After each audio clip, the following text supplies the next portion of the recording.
It's kind of the theme song of people like you and me. We're kind of hard asset guys. I like gold and silver. I don't trust my government that much. And I don't save money. I save gold and silver because it's liquid. In other words, if I need cash, I just come out of silver or gold fast and I'm into cash. And I was talking to Rick about why do people hang on to cash when I think, was it you that said the guaranteed inflation is at 7% and they're paying you 3% or something? Why would you hang on to it? Inertia on the part of most people and lack of knowledge on the part of most people. The U.S. dollar is an IOU nothing on the part of the U.S. government, and the U.S. government itself is bankrupt at this point. Yes. We're headed for really, really serious trouble.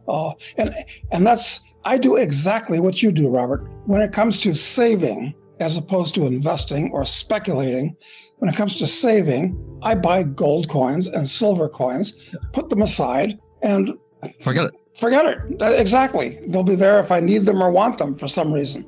I remember, Rick, Doug, when I was about 25 years old, silver was $50 an ounce. Today it's $35 an ounce, or approximately for a coin. Now, I'd rather have the U.S. dollar. I'm going, holy mackerel. See, my opinion on the speculation side, I think silver is most, and by the way, we're not an investment company. Richard doesn't make recommendations. But right now, I'm looking at silver and my teeth are getting soft, going, holy mackerel. What an opportunity. But people would rather hang on to the dollar. Yeah, I completely agree. A little bit of history on silver that you're very familiar with as well. But back in the late 60s, before Johnson took it out of dimes, quarters, and half dollars, silver was 90 cents an ounce. And it ran up to $50. And the last time it was a real bargain was in about 2001, when it was trading at $4.25 an ounce, which is to say cheaper than it was back in the late 60s. Now it's about $22. And I think it's an excellent bargain. It's not a freebie. It's not a giveaway anymore, but it's a great place to put aside capital. Better than gold for upside, I think, at the moment. Right. And I said, I have friends with millions in cash and they don't need the cash. I said, why don't you put some of it into silver and gold coins? Yeah. They'll put them in long-term treasuries. I go, are you nuts? It's going to be a tremendous transfer of wealth in the next few years.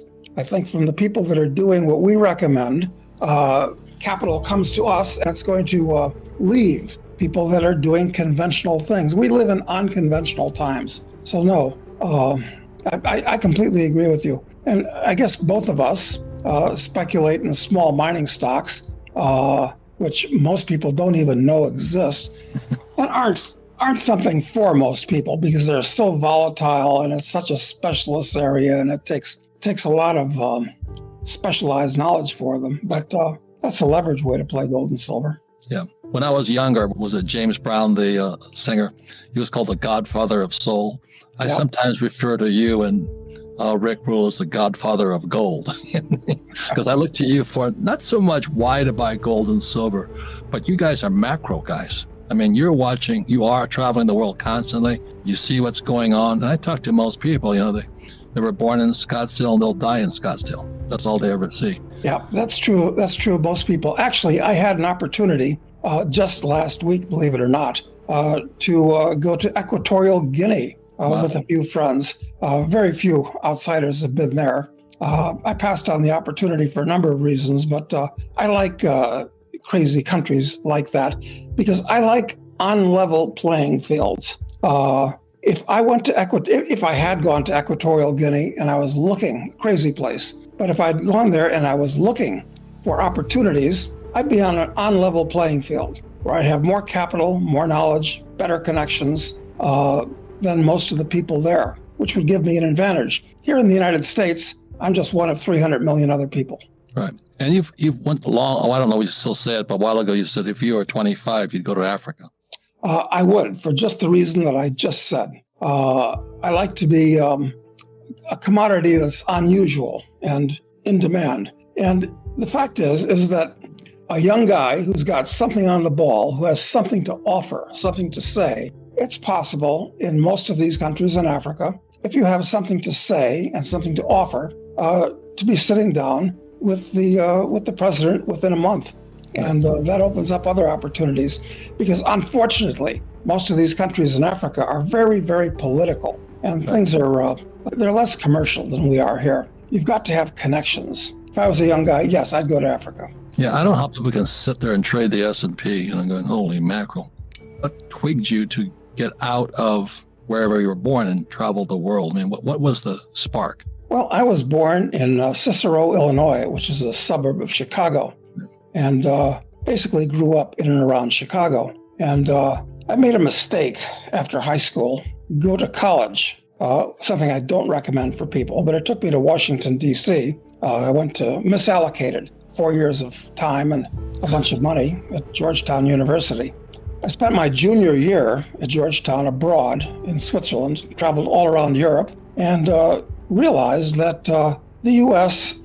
may think it's the center of the world, but we're not. No. America's only 4% of the world's population. Everything that you want in the world, what you should do with the time that you normally spend in college, drinking beer and chasing girls. Nothing wrong with drinking beer and chasing girls, but you can do that anywhere. You don't have to spend a lot of money and sit in back of a desk absorbing twaddle from left-wing professors. I have to get that editorial in there today because the higher education system, in fact, the entire education system in the United States is in good measure responsible for the corruption of young people today, wokeism. FYI is, as we speak right now, last summer, I spent the 7 weeks training, teaching at Barrett Honors Program at Arizona State University. So I brought all my entrepreneurial friends. I brought my oil galleon, my water guys. I brought we invest in commodities. So I brought my real capitalists in there to teach them about how we trade something outside of paper. I'm so hardcore. I'm said, if you can print it, I don't want it.